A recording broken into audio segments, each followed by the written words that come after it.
Can you hear it? Okay. First, thank you for having me. If anything goes wrong tonight, I find out I was doing this Saturday. Regina asked me, so I am not 100% prepared. So it's all her fault. Second, for those of you who didn't know, Larry is a retired excellent trumpet player. He was supposed to provide a fanfare tonight for me to get kind of excited. He didn't bring his trumpet. But I'm glad to be here anyway. I have a few disclaimers. Anything I say tonight, as all of y'all should be, most of what I know I got from other people. I read, I saw in a demonstration, on, not YouTube, I don't believe in YouTube. YouTube will get you killed if you're not careful. But I've, kind of put things together from, you see something, you apply something somebody else told you, and you mix it together and you think it's yours. It's really a combination of 27 other people's. Almost none of us do anything 100% original. So if you hear me say something that you think you heard from somebody else, I probably heard it from the same person. So I'm taking no credit for anything except the positive stuff tonight. That being said, unlike Sunday, I recommend when you're turning, you wear short sleeve shirts. We all about froze Sunday. No loose jewelry, all the safety stuff, safety glasses. The face shield idea, I agree with wholeheartedly. Other than that, I don't wear one usually. But when you're turning these, if a finial breaks, usually it just kind of lays there. There's not enough mass in what you're doing for flying objects to hurt you. I have cut myself on the edges of finials. I have stabbed myself with the point. I have broken more than one, and they never go flying. They just sort of fall. There's not enough weight there to send them. That being said, I'm gonna go over some things real quick as to what we should do. Then I'm gonna turn a finial.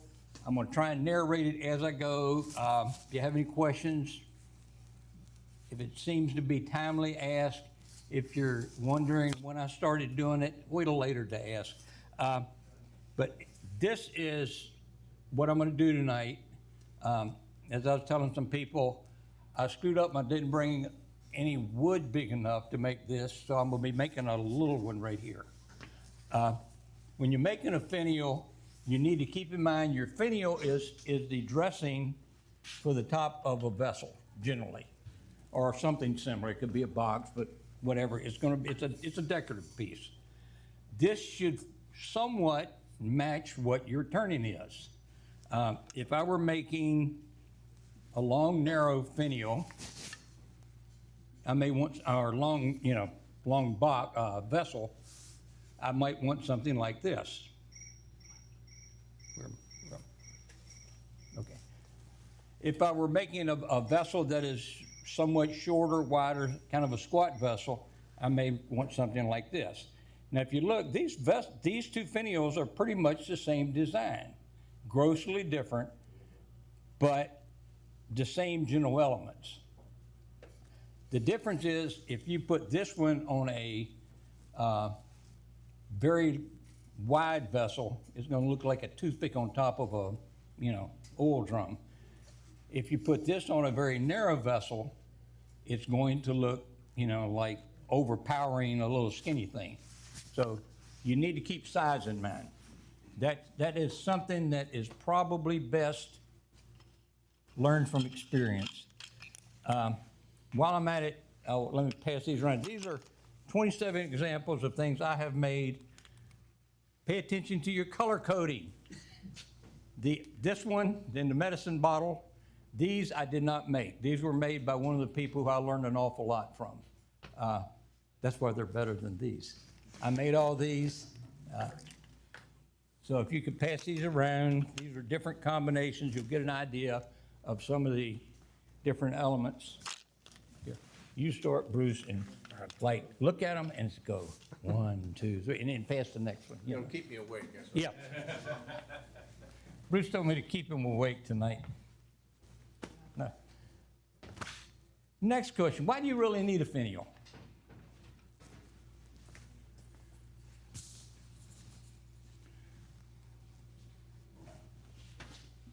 Could somebody describe that? What would you call that? It's a little vessel, just a little vessel. Not a whole lot to it.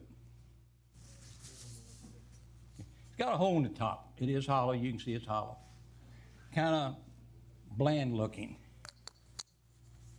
Now, it's like putting a picture in a picture frame. It's got a little trim. Okay. It needs a foot, so now we're going to add a foot.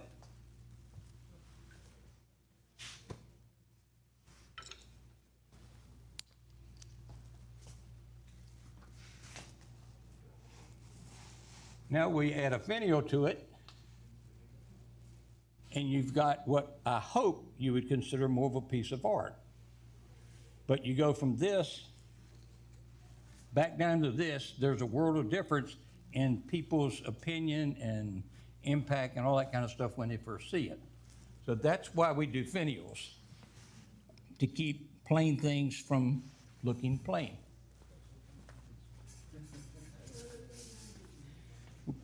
When you turn a finial, and this we're going to get into, I'm going to go over this real quick.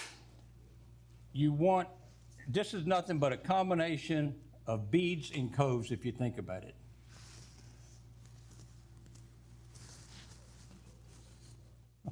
Tailstock's in the way. The hell with it. I'll stand here. Let's go to this camera up here, front. From here up to here is actually no more than half of a cove, if you think about it. The backside right here is a part of a bead. That's a whole bead. This is the end of a bead. This is another long cove. The base right here is essentially a bead, or part of a bead. If it came out like that, this whole piece would be a bead. This is a bead. The top of this is a bead, another cove, etc. If you can turn beads and coves on a stick, you can turn a finial. If you can see. Vision is an issue. We had a class here many years ago, several years ago. Mike Dennis, where's Mike? Over here. Mike was having trouble turning a finial in the class. And I saw him, I don't know, a couple weeks later, he says, Cliff, I found out what I was doing wrong. He says, I started turning with my glasses on. It is so much easier. That is a problem when you turn in finials. The pieces are kind of small, and you kind of got to be able to see. And that actually happened. That is a true story. Correct, Mike? Yes, yes it is. Okay. When you're doing these, you can arrange these things in any order you want. You know, all of them. You'll notice on some of these, the designs are a little, you can flip-flop, make this one longer, this one shorter, put extra beads, extra little thing. You can leave that bead out so it's just one V cut in there. All of these things give you options. If I'm making a really short one, I would probably leave that whole thing out, put a top, a bottom, and not worry about it. And then this ends up being down here. So you don't have, you know, a vessel this tall with a finial this tall on it. You don't want to do that.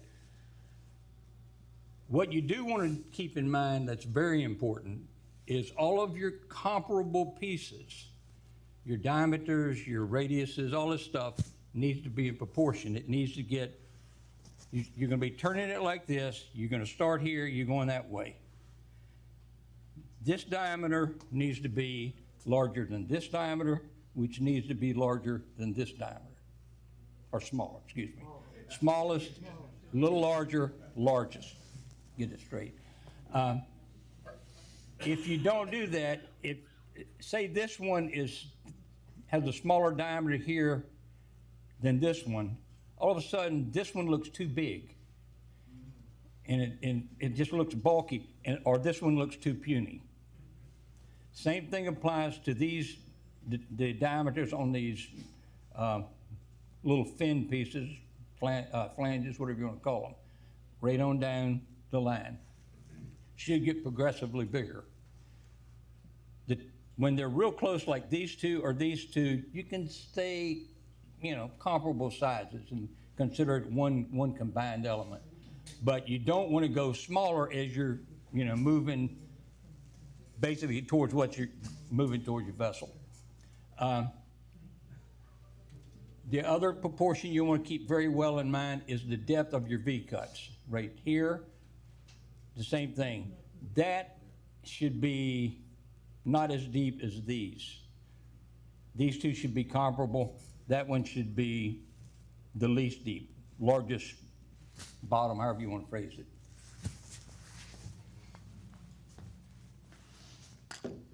Okay. Big trick. First thing you gotta do is mount your wood. Use pin chuck. Into that discussion. If you go home, you say, man, that costs money to get one of those, and you've got the 50 millimeter chucks, all you gotta do is put a wood block in it, drill a hole in it, glue a smaller piece in it, and you can hold it. It's not it doesn't take any time at all. You're set. But this works fine. When you're turning, you're gonna turn from this end and work that way. Key thing is you can't go back and forth. Once it starts getting skinny down here, you can't turn out here. It just doesn't happen. Ain't gonna happen. What else do we need to know? Okay, you know enough. We're now going to turn. When you're turning on these small pieces like this,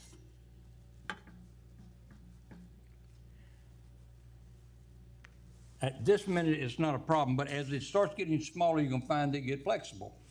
The best way to work against that, I find, you can do what you like, is I hold my finger back here. That way, when I'm pushing the tool in to make the cut, I'm balancing the force with my finger that's on the back side.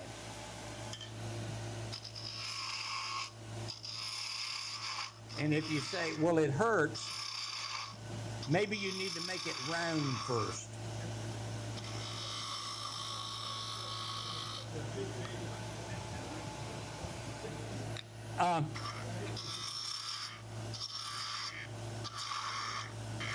I am using the Universal Myron Curtis drop nose scraper here just to get some bulk off.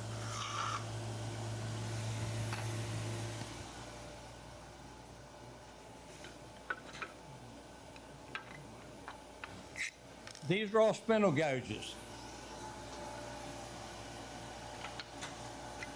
This one I used to use, but it got too short to properly sharpen.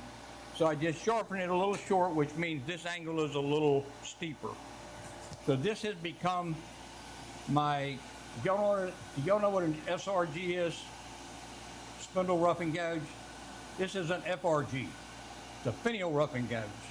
I use this for bulk material removal because it's a little blunt to do fine work. Notice the length of the handle. It used to look like that. But you find when you're trying to turn, you get close. A lot of y'all have the same problem I do. When you go like this, there's a part of your body that sticks out a little far, so you can't move. And seriously, you end up having to move your whole body way around to make some of the cuts. So I decided, I only use this for closings. I don't need a lot of leverage, so I cut the handle off. And that one's a little longer, so I can tell them apart.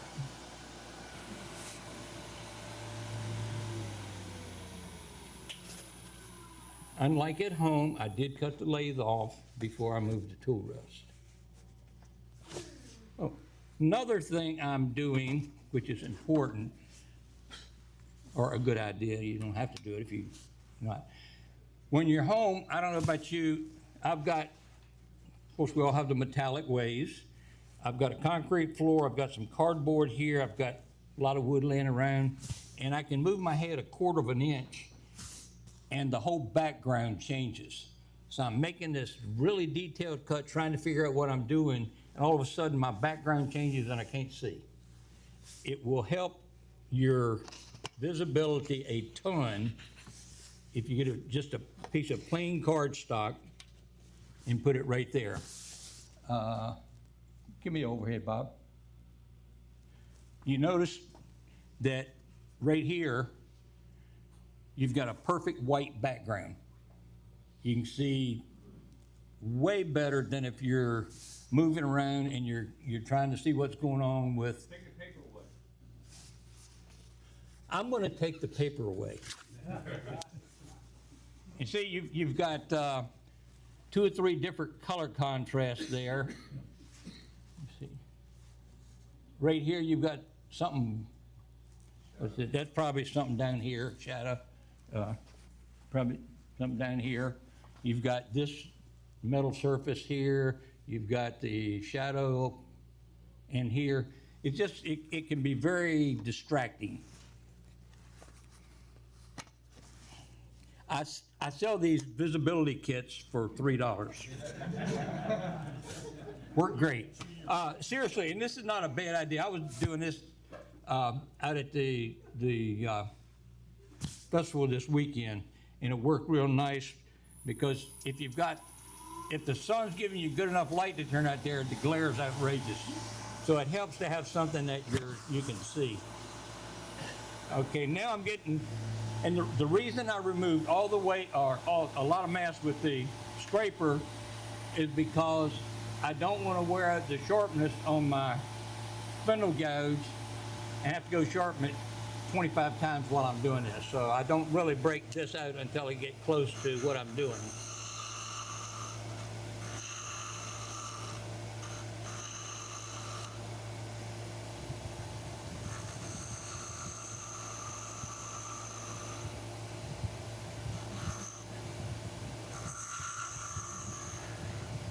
Bruce, I'm waiting to hear from you.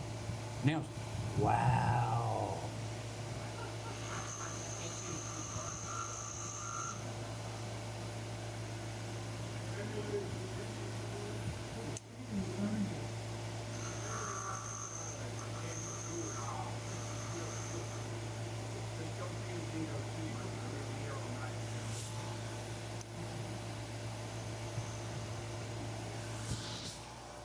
Do not let pride get in your way. Who stole my sandpaper?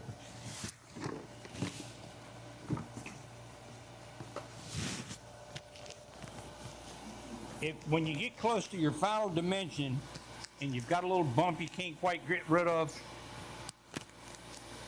don't cut the piece in half just because you wanted to prove you could do it. Now's a fine time to break out your, I think this is a 150 grit gouge. Those are 220. This will work. Just like when I use my finger behind the,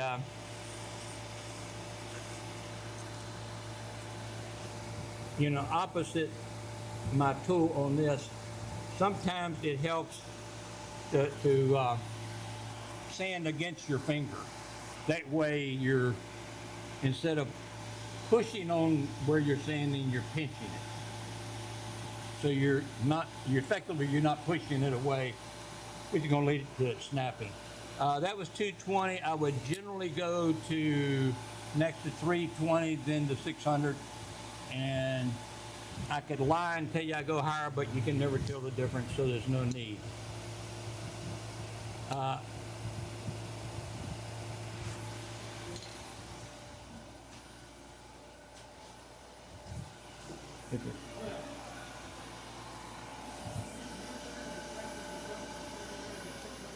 Wait a minute. Yeah. You find it effective to jump from 320 all the way to 600 when you're doing these? Yeah. Okay. Sandpaper comes in, like 8 million grits. I was told by someone a lot smarter than me, which could be many of y'all, that when you're sanding, it is okay to double whatever number you're at. You don't want to go from 80 to 320, but you could go from 80 to 150. You don't have to go from 80 to, you know, 80 to 100 to 120 to 150. And I was told one reason for that is you're never quite sure when you're getting rid of your sanding marks. So you need a little distinction between the grits you're using.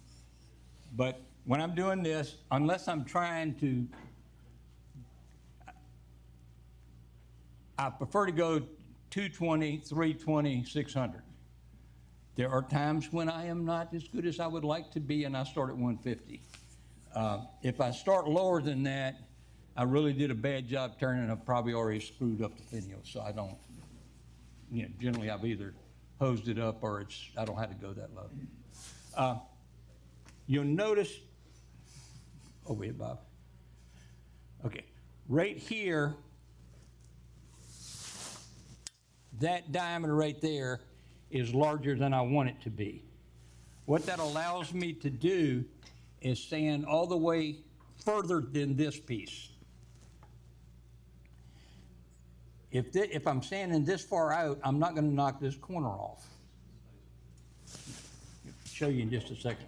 This will kind of explain it. What speed am I turning at? I do not know.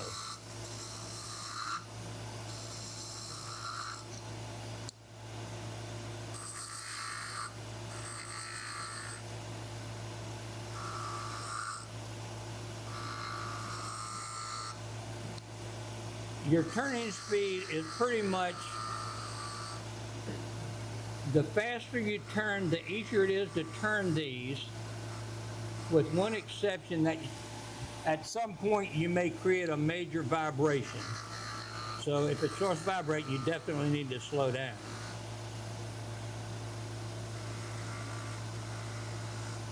If I had waited to this point to sand here and then here, there's a very good chance that that edge is not going to be very good. You're going to tend to round it off, and what really helps your finials look nice is a good crisp edge. I don't have any option on sanding the backside because you got to sand it after you finish all your cuts, but as you're working right to left, left to right with y'all looking,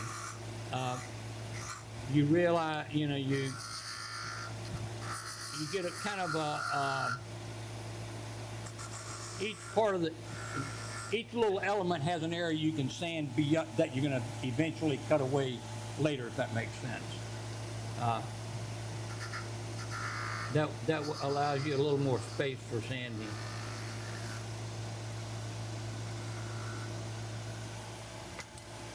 Another tool I use, this is what would be a skew, I guess. It's a sharpened planer blade. I use this upside down, not as a skew, but just kind of make a stab cut in there, and it cleans up the bottoms real well. If you can't quite get in with the gouging, it's getting a little snug for you to get in there.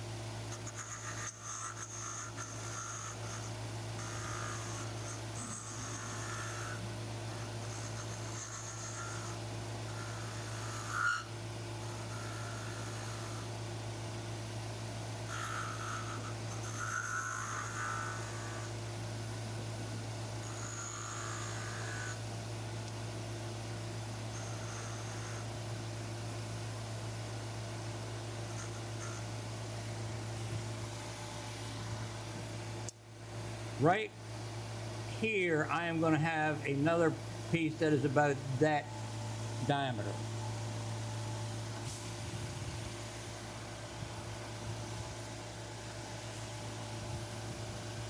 But to make it easy to sand, I can just stand here and I don't have to worry about anything to my left. You know, I'm not going to knock off any sharp edges over here because I'm going to clean that. That'll be turned later. This may seem disjointed, and it possibly is, but as you're sanding, take a piece of sandpaper, divide it in thirds, and check the thickness of that. If you sand like that, there's a very good chance in the very bottom, your pieces are going to come down and it's going to be round. It won't be a good crisp V.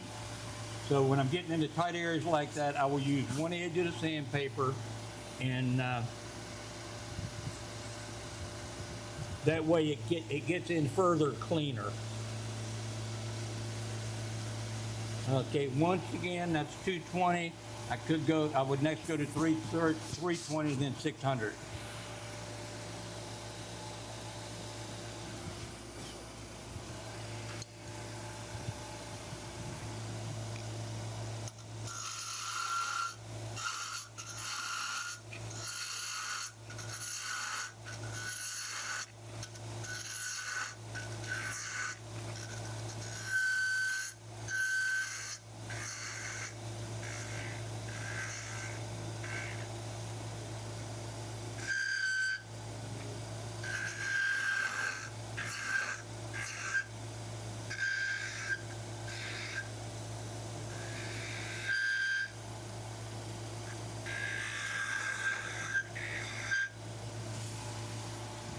Okay, I use that to kind of get, just as I said, get rid of a lot of the bulk.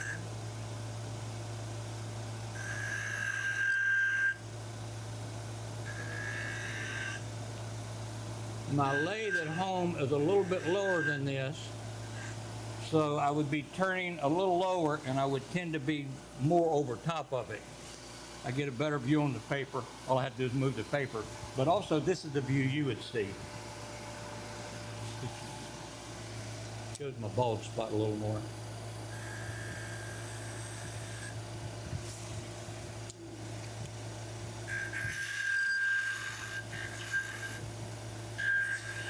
What I would like, ideally, getting back to the magic, rule of thirds, Fibonacci's ratio, golden mean, whatever you want to call it. I would like this cove to be a long, smooth curve.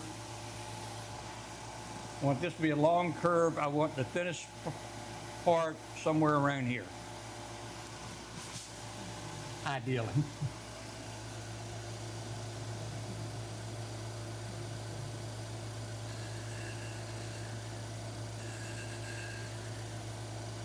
Also, getting back to the ratio of things, this diameter right here has got to be a little larger than this. You want it to progressively be getting proportionally larger.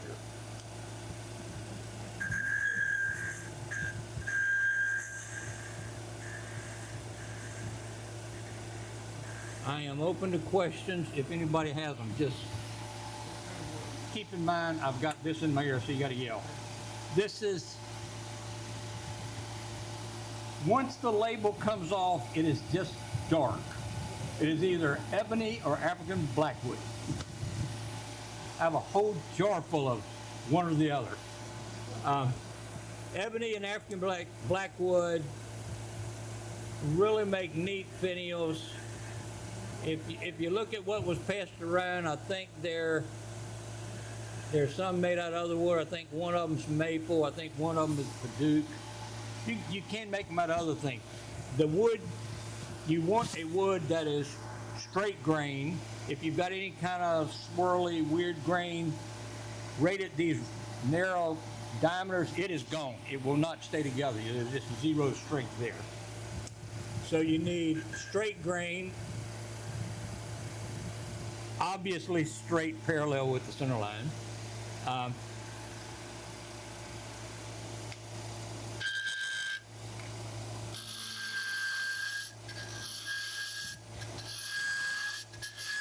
You want, if you've got a really pretty wood that's got some beautiful grain in it, it's going to be so small you probably won't see it anyway. You want a real tight grained wood so that you don't end up trying to do something fancy in an area that's got your summer growth where the wood is not as strong. Generally, the wood that makes good finials is going to be a little unimpressive for other things. It's gonna have plain grain, uniform color. I personally don't like Purple Heart. I think Purple Heart is fake wood.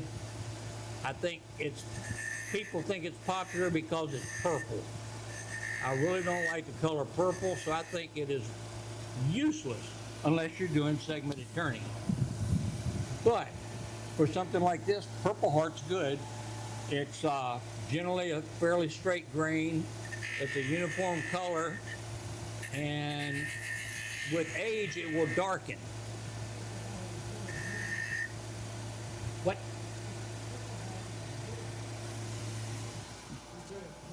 Try that again.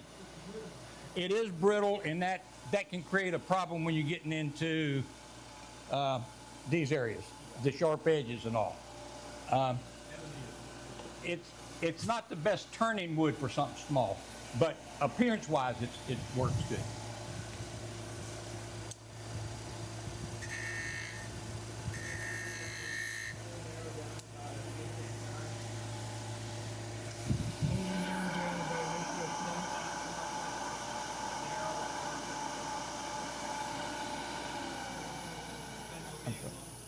You only work with about an inch at a time? Yeah. If I work, get back here.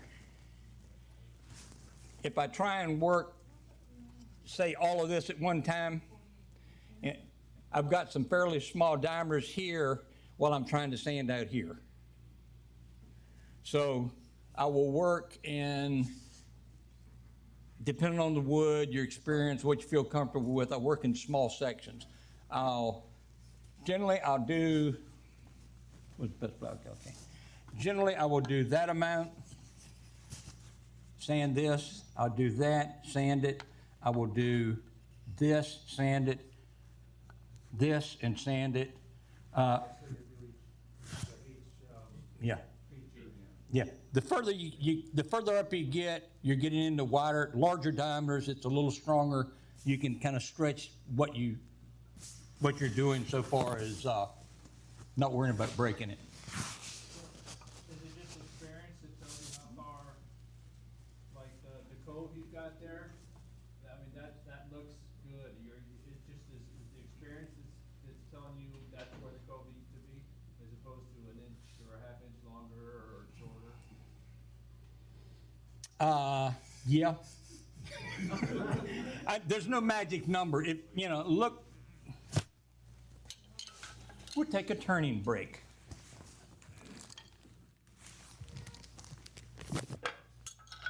Can you get front camera on this spot? Okay, this represents the top of your vessel. And by the way, this is how you make really weird finials also. First thing you need is something to put your finial in.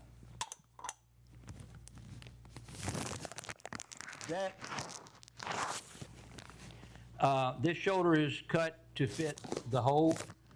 This one, I hold in the chuck so that when I'm turning it, I can hold it like that, and that allows me to turn this side. Usually I will make it by doing the back side first, flip it, hold it in the chuck, do this. Then I can also go through here, clean it out, drill holes, whatever. Okay, this is all on the vessel, that's glued in place. There's the plug.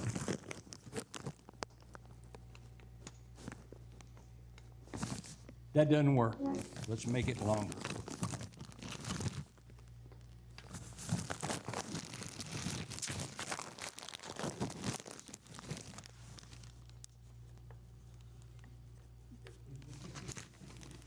There you go.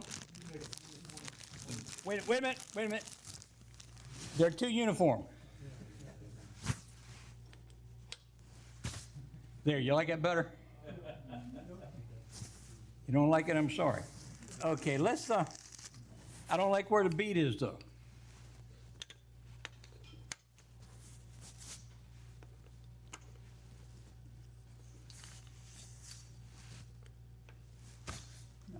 I lowered the bead.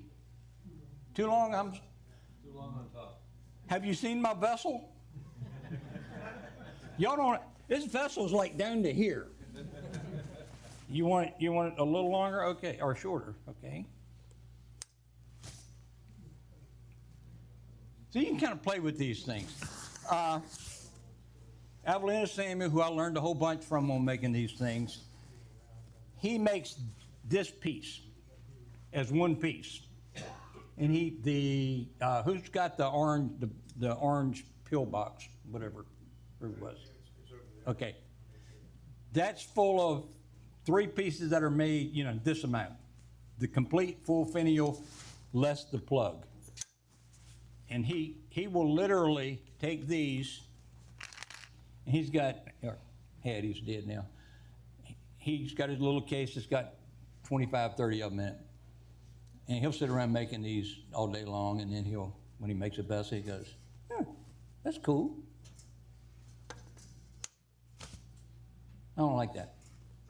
And then he'll grab another one and put it in. He goes, I'm a little fat. He'll take it out. And it just kind of see what looks good. There are certain things, I think if these two are the exact same length, any perfect, match looks kind of, you want a little variation. So you can kind of get into that kind of stuff. But most of what I do is just, I do more, and I get an idea in my mind what I want to do. Mostly the idea is, where do I want to put my bead? Do I want the bead down lower, or do I want it higher? And I have made many mistakes on judgment doing that. There have been times I've made finials and they get saved for the next vessel because they look really crappy on the one I'm making. But there's no magic number. Like I say, think of it as 8 or 10 different elements. Also have a different bead if you didn't like that bead. You would recommend making a bag full of those various things? If you want to do a lot of finials, it's not a bad idea.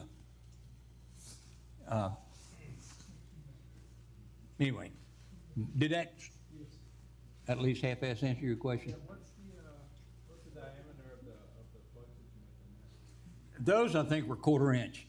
If on a finial, on the finials, if I'm putting a bead I'm either gonna make the whole finial, or I'm putting a acrylic bead in the middle. I don't make 2 halves just to put a blackwood piece in between. It's just too much trouble. But if I make an acrylic bead, I find out that on a lot of your acrylic stuff, you can see it. You can see a shadow through it if it's a lighter color. So I go with the 3/32 hole. I will, when I'm making my bead,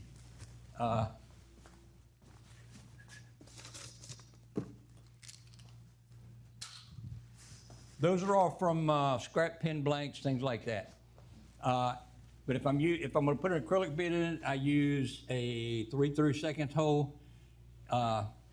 The part where the finial goes into the plug, I've got a lot more bulk here, so really don't want to screw around with 3/32, but so much it'd be a little easier to break there. So I go with 1/8 inch.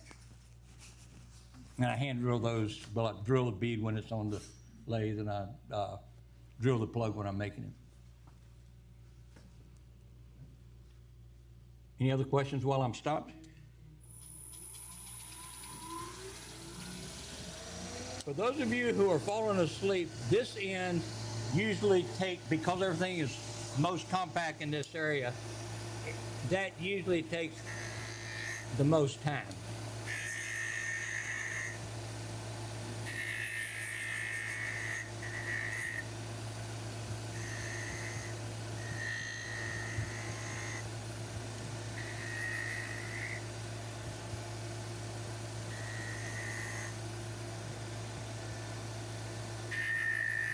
Okay, this cut I'm making now is not going to be as deep as the ones up here, because I, trying to maintain that ratio, comparability, all that kind of stuff.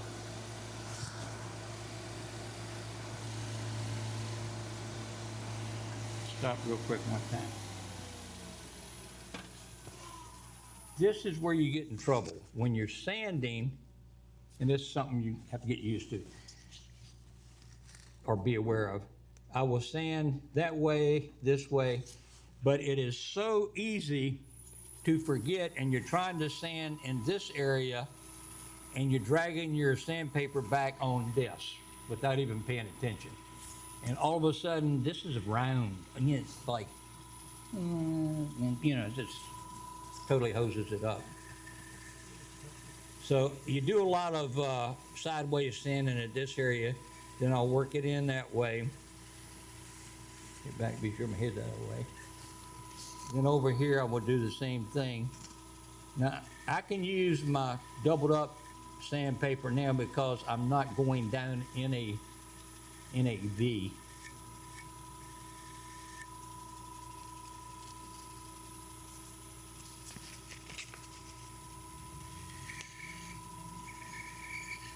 This is a real easy place to do the same thing when you're sanding that little bead in between these two little flange pieces. Now this is single thickness there.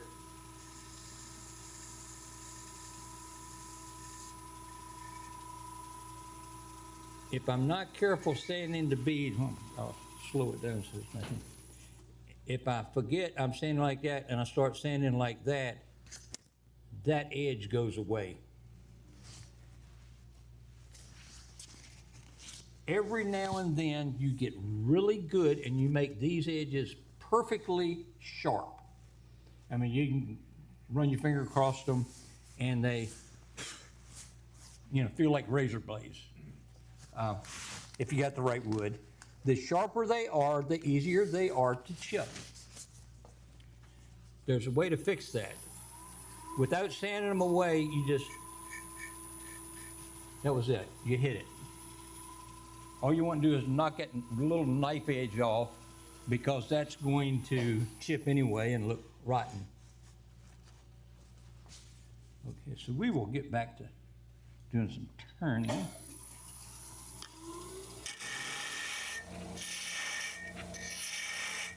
You notice I'm getting closer to my chuck. I'm not as worried about the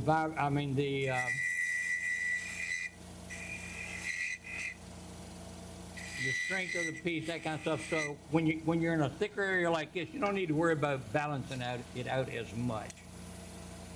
Regina, where's Regina?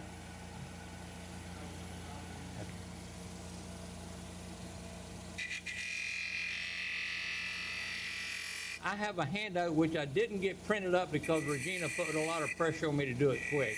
And she was going to get them printed up, and I don't know whether she did or not. If anyone actually cares, I can get you a copy of the handout. It's got a lot of this stuff I've told you in writing. Handouts don't really teach a whole lot, but at least maybe it'll spur your memory if you get curious. Because this cut is on the opposite side of the bead, I want it to be about that depth. I want these two to match so it doesn't look like I forgot to do the other half of the bead. You notice if I stop right there, that diameter and that diameter are grossly different, and it looks like I stopped and didn't finish.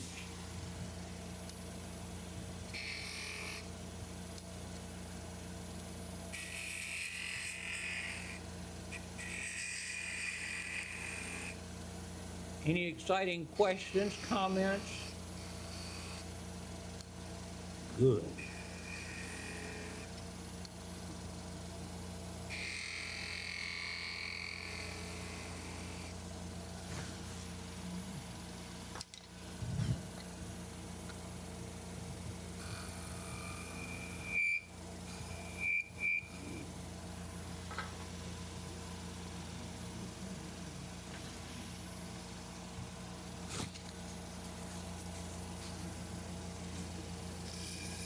See, now, when I'm standing here, if I touch this, I really don't care. I can clean that up later, or I will be cleaning it up later.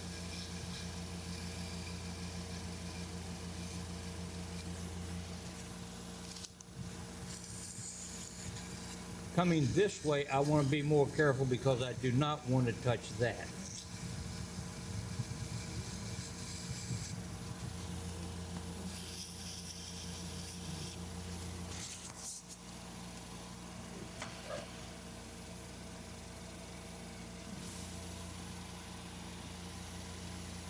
Okay, this is important. I am intentionally gonna screw up now. I don't want anybody to go, ah, you screwed up. Okay. This is fairly open, closed. If you open it like that and try and make a cut,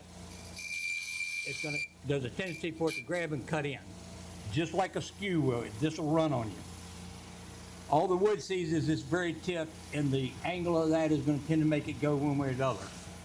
So at this stage, you really need to pay attention. I am holding, it's hard for you to see where pressure is.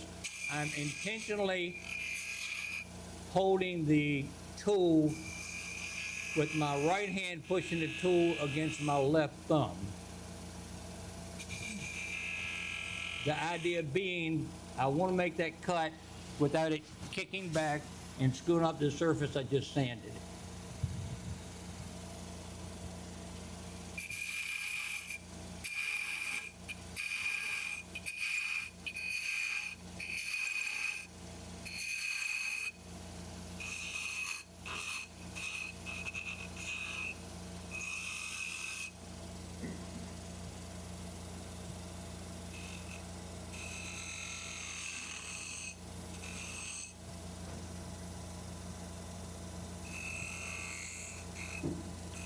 And right here is where it'll really grab and run on you when you're trying to come in close to that edge. So when you're doing that, you need to be sure that you're supporting it with your, in this case, my left hand, to be sure it doesn't want to take off and make me say naughty things in front of people.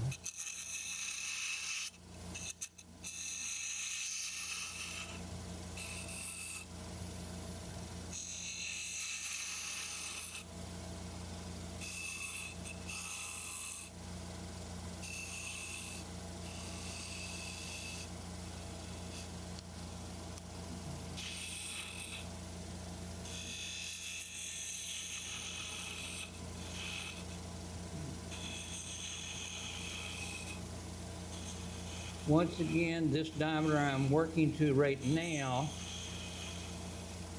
progressively thicker. Right now it's too thick. You need to kind of continually be watching where you've been and where you're going with these things to keep things in a reasonable proportion.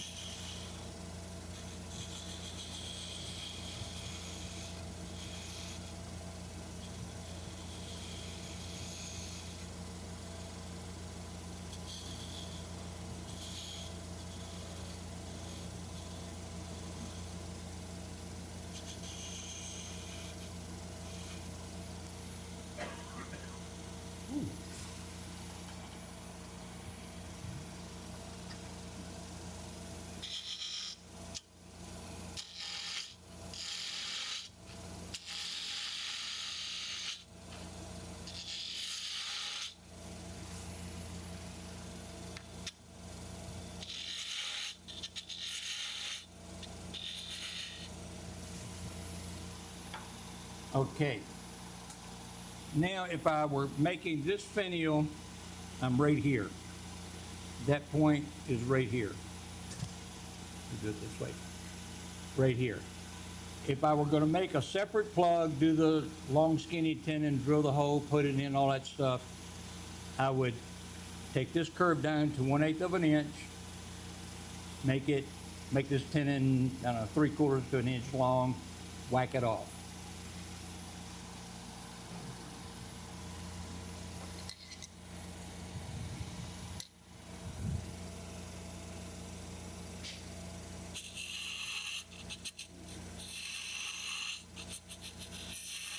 I would like this a little bit longer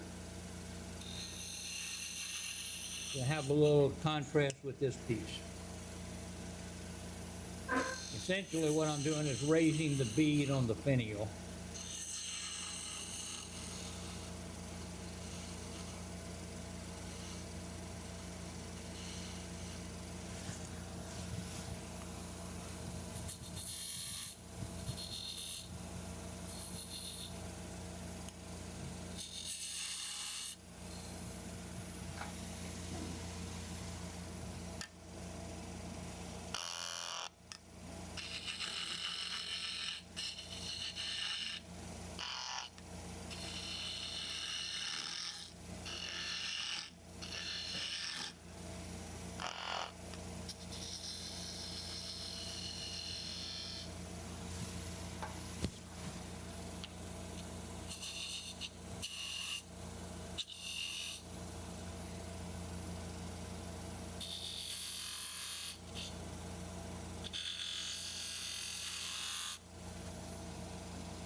As I said, right now, where I'm at would be, I'd be going all the way down to making a very long, skinny, small 1/8" tenon. But I'm gonna go ahead and put the plug on it just so you see how that goes.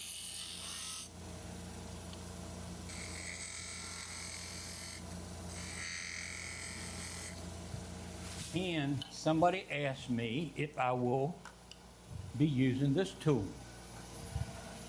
This is where I use, who asked? This is where I'm using it. You happy, Larry? It's hard to get down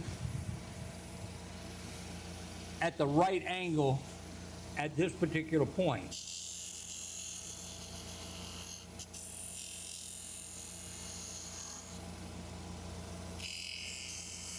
Here you go, Larry. You happy?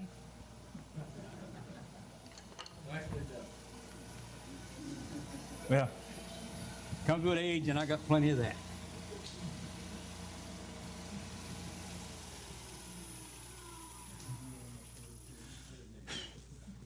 Okay, while this is cut off, does anybody have any questions? I would have sanded it at a lot of points. I would, before I got this far, everything would have been sanded probably to right there up to 600.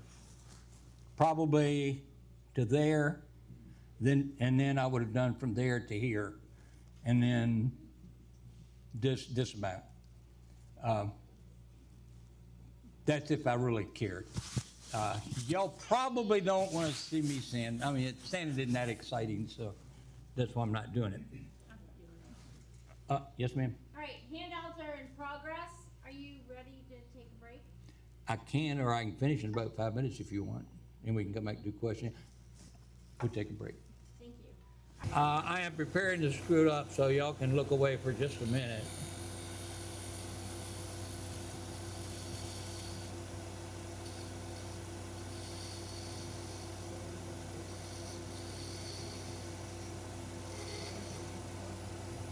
That was a little bumpy.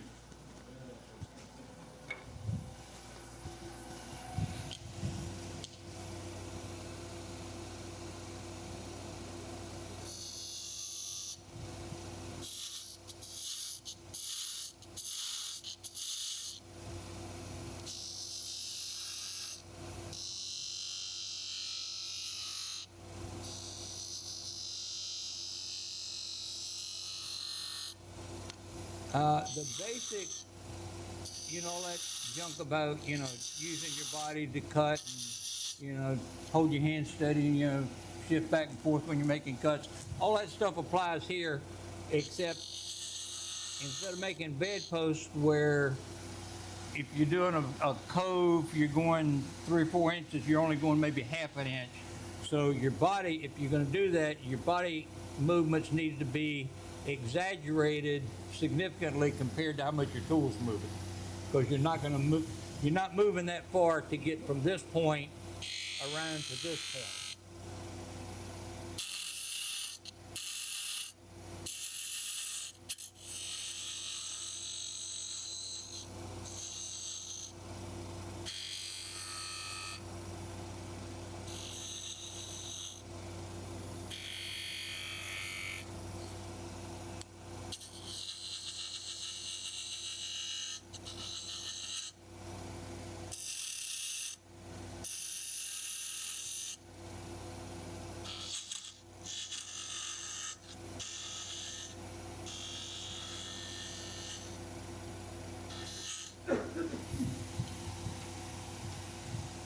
Okay, we will assume at this point, I'm not going to waste a lot of time with micrometers and that kind of, or veneer and all that stuff, trying to be meticulous with measurements.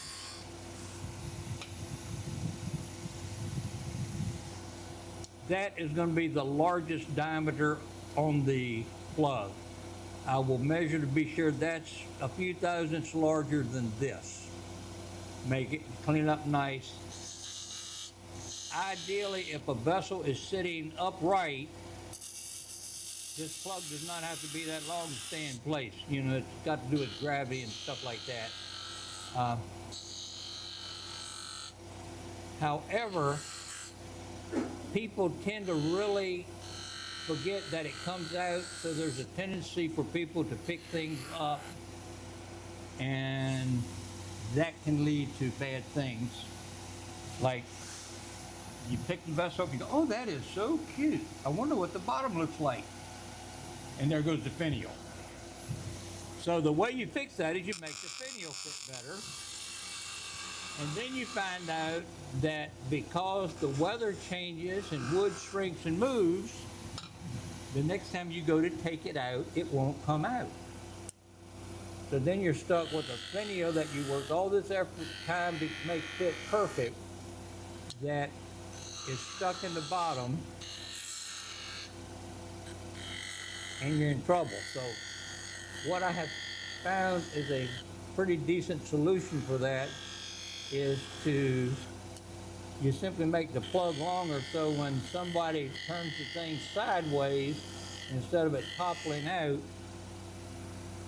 it kind of cocks. You've got the weight of the extra weight of the plug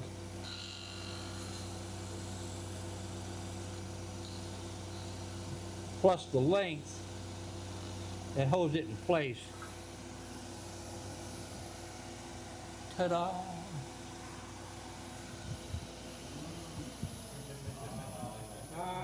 Who will give me $1 for that?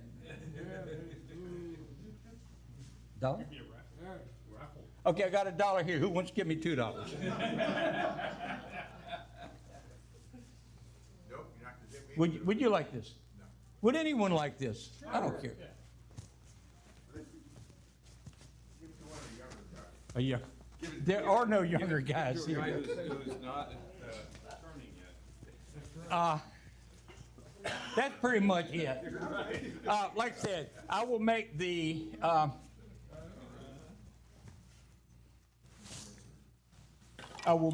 plug longer. You know, to fit in that hole, it doesn't need to be more than a 1/4 inch tall, and that'd be good, but if you went like that, it would fall out. With it longer, it just wobbles, and then hopefully by then, whoever picked it up goes, oh crap, I better watch it. And then they, straighten up. That's what I'm talking about, doing that. It also, you can impress people by putting little beads on the bottom like that. I don't know if y'all saw, there's one over here that's got holes in it, and there's a finial that goes down inside. Very impressive, right? Huh? Yeah, impressive. Have you figured out how to do that? Okay, to do this, you drill a hole in the top. To do that, you drill a hole in the bottom, and then you make one of these and you stick it in like that. And you could have one that, you could make that 1.5 feet long by stacking and putting little beads and all. The only thing you have to be careful of is that it's kind of got to be able to fit through the hole. So when I'm making one like that, I will already have this piece, the collar that's going in the vessel made, and as I am turning the bead that goes on that one, while I'm turning all the little components, I will literally sit here and go like that to be sure they fit through. Measuring's a wonderful thing, but the old, measure twice, cut once, it doesn't always work. So, if this goes over, the piece is smaller than the hole. So that way you can, it's a pain in the neck, it takes a lot. Because of that, I have a whole bundle of these. I didn't pass these around. This is like a whole bunch of tips, middle pieces, all kinds of things that you could, play tinker toys with and put together bunches of finials in different combinations. Yes, sir. Do you use a jig to sharpen all those small tools, or just do them all hand by hand? Y'all know the Sorby sharpener that looks like a belt sander? It sharpens with a belt rather than a wheel. I use one of those. How long does it take to carve out the bark that you use? The vessel with all the holes in it? I did not time it, and I am glad. I told somebody I've made one larger than that. I think I had it out here. It's about a little more than double the size of the body. It's the same wood, but it's bleach white. I made that one. I'm working on a third one out of the same piece. Actually, I'm working on 2 more at the same time. It'll be my third and last one. It's a lot of, it's a whole lot of hand sanding. What kind of wood is that? Hollow? That one, Holes in it? Ambrose maple. Dick, If you wanted to make a, say, 4-inch finial, would you kind of divide it up to begin with? And I would up here. I would be thinking that in my head. but you wouldn't set aside, I don't, for those I haven't told, I worked 87,000 years as a mechanical engineer. I'm sick of measuring things. I don't like measuring things. So anything that looks beautiful came from my pure artistic talent, not because I was smart enough to figure it out. So now, I mean, I will measure a total length, and then I kind of visually say, okay, I want the bead kind of shifted to the bottom, or I want it kind of high, or I'm going to put an extra cove, or all those things, and I will lay it out. To be sure I got the right length of the piece that's in the inside of that one that's got the holes in it, I just quickly turned one. I measured what I thought it should be. I turned a piece of just scrap wood with all the appropriate, I didn't sand it, bad tool marks and things like that, but just to check to be sure my length was what I wanted it to be. Because you're trying to measure through holes to the bottom of a plug you can't see that's sticking down inside something you can't get to. And I roughed it out, kind of stuck it in there and held it, and it was a little too long. So then I measured, okay, I got to start here and I got to stop here. And I worked, kind of backwards that way. But to sit there and say, okay, I want one 4 inches, the top part's going to be 1 3/4, this is going to be 3/8. No. so you try one about 4 inches, it doesn't look right, then tells you what to go If- larger, smaller, so forth. If you read the handout, which really exciting reading, I mentioned in there one time I made this finial. I thought I was so excited. It was just beautiful. So like a little kid, bringing something home from school to show mommy, I run in and show Cindy. And I go, look, Cindy, it is great. It fits and everything. And she was all, she goes, can you make it shorter? And I looked, it was too tall. She didn't know anything about turn, but she has a good eye for stuff like that. And I have an extra finial ready for if I make a vessel a little bit bigger. So, that happens. Every one that doesn't work is when you got ready for the next one. Or practice, Or it may be in one of these little tubes running around here. One of these, I don't know if you saw it, has got crack written on the side. Has nothing to do with drugs. It's got to do with a wood crack. I think in the bead there was a little bit of crack, and I said, this is finished. I didn't notice it until after I sprayed it. The crack stood out, and I said, yep. I mean, it fit everything perfect. It was nice match and all, and I said, yeah, somebody gonna get that, and this damn piece gonna fall off. So you finish those with lacquer, you spray them? I spray them with gloss lacquer. With gloss what? Gloss lacquer, Okay, yeah. 99% of the time, I will use satin lacquer on the body of the vessel. If I'm putting, if I'm adding a foot to it, adding a piece like this opposed to just, rounding under the bottom, I will, and it's always, if I do that, it's going to be a different wood. I will spray that gloss. The collar will be gloss, the finial will be gloss, because I want the different wood and the finish to add a little extra contrast.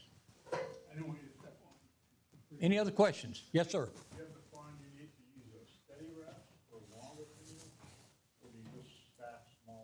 I have never made one long enough that I needed to. What you do find is, luck's an ugly animal sometimes. When you're turning things, a lot of times you're relieving stress in the wood, so things will develop a natural bend. I have had some, for no particular reason other than that I'm halfway up the funny and I look and the end's out there just going like that, That's the last step before, once they start whipping, it's gone. So you slow down, it quits whipping, and you finish the rest of it slower. If it was real bad, it may just be hosed up. If it's got a little bit of run out like that while you're turning it, when it's stationary, you'll never see it, if you can get through it. If that shows up early on, generally I just throw it away if I don't have that much time. You want dry wood, you want straight grain, you want tight grain that'll hold your details.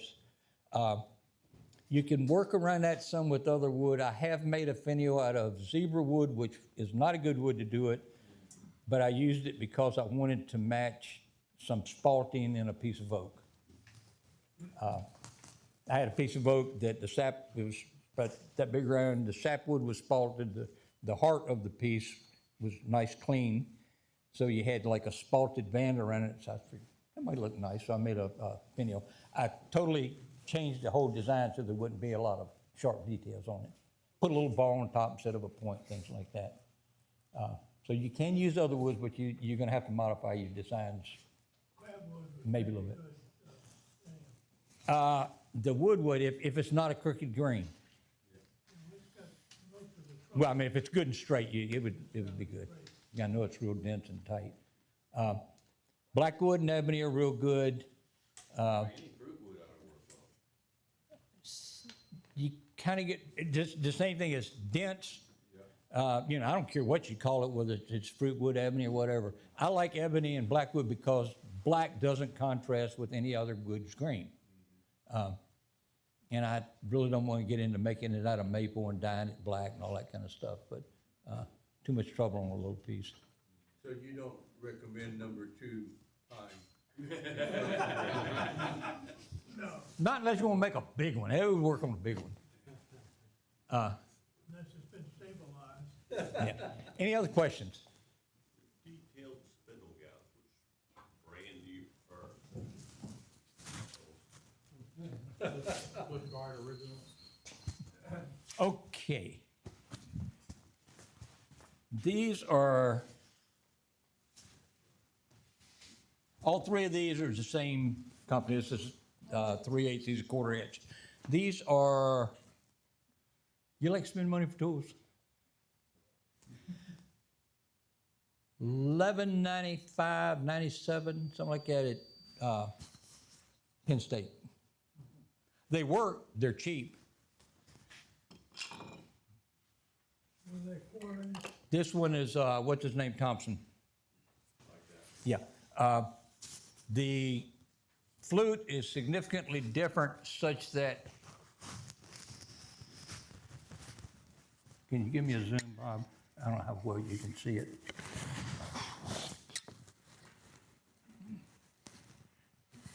When you sharpen them, you see the Doug Thompson, ends up kind of more pointed. I've been using the other ones for a good while. I doubt they're as good as the Thompson ones, but I can do better with them because I'm used to them. I'm using this more. I don't feel as confident with it yet because it's different. I think it's a better tool. But I mean, these are like $12. What diameter? These are 1/4 inch. And, the difference between a spindle gouge and a detail gouge is basically how deep the flute is. A detail gouge, the flute's not as deep. At a 1/4 inch, it's not a big difference. The reason you want a detail gouge usually is because you're reaching further, like doing bedposts and all. You're not reaching far on these, so, you're not going to get tool vibration. on this stuff. The wood, the amount you're sticking out there, there's no forces involved, not that much. More questions? That's the only thing that you use? I use gouge. I use a scraper mostly for bulk removal and getting close. So I don't have to go sharpen my gouge because they're more pain in the neck and I can sharpen the scraper faster. I have the little miniature homemade, where is it? The planer blade that's essentially a skew, or I mean, pointed like a skew. I use that for cleaning up the bottom. If I wasn't too lazy to sharpen, and I had a little bit sharper angle on my spindle gouges, I could do all of it with them. And I'll use a parting tool doing the plug sometimes. Turns it on the edge and, kind of plane down a little bit. I'll switch tools in the middle of a section, I just, certain areas I feel more comfortable with different tools. Anything else? Any questions? Thank you very much. You're welcome, thank you. So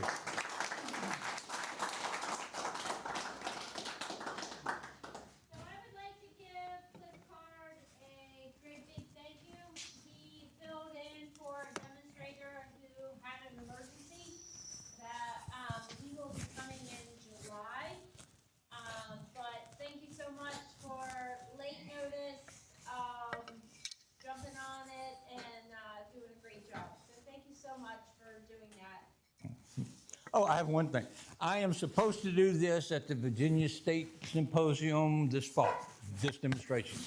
I would truly appreciate any comments. I may not listen to them, but I will I may not follow. I will politely, respectfully listen. If anybody has any suggestions on what would make this a better demonstration, more talking, more turning, less turning, more design, talk about design or how you mount things or how you build the complicated, the multi-piece finials, or how do you make the extra parts, the collar and all, whatever you think would make it a better demonstration, I would appreciate it.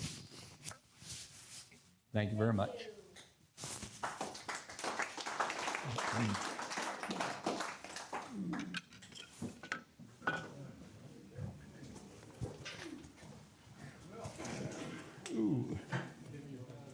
So this is what you were going to be doing later in the year.